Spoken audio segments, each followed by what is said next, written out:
Určite šíriť myšlienku udržateľnosti je veľmi dôležité.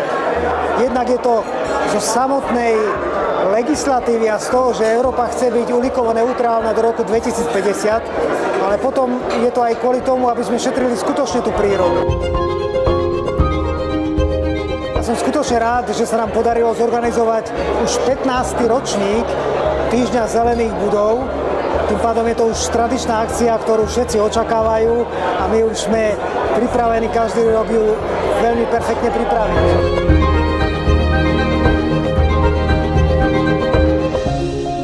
Som rád, že počas Týždňa zelených budov vzýšla aj téma obnovy verejných budov a môžeme sa tejto téme detailne venovať. Práve preto, pretože téma obnovy verejných budov je kľúčová a takisto dokážeme priniesť udržateľnosť aj do regiónu.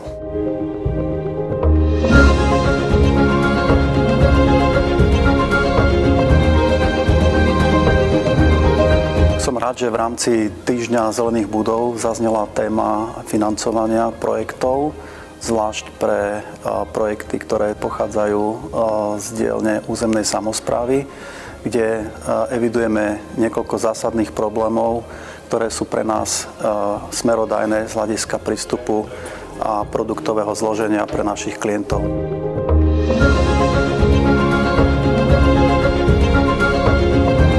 Týždeň zelených budov je celosvetové podujatie. My na Slovensku považujeme zelené budovy za významný príspevok k tomu, aby sme dekarbonizovali, aby sme tu nastavili nový štandard pre zelené budovy.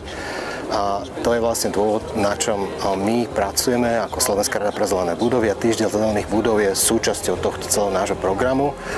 A tento rok sme sa zamerali na viaceré témy, sú to verejné budovy, je to dekarbonizácia a chceme ukázať aj zo pár kvalitných príkladov a ideme sa podeliť o naše skúsenosti z praxe.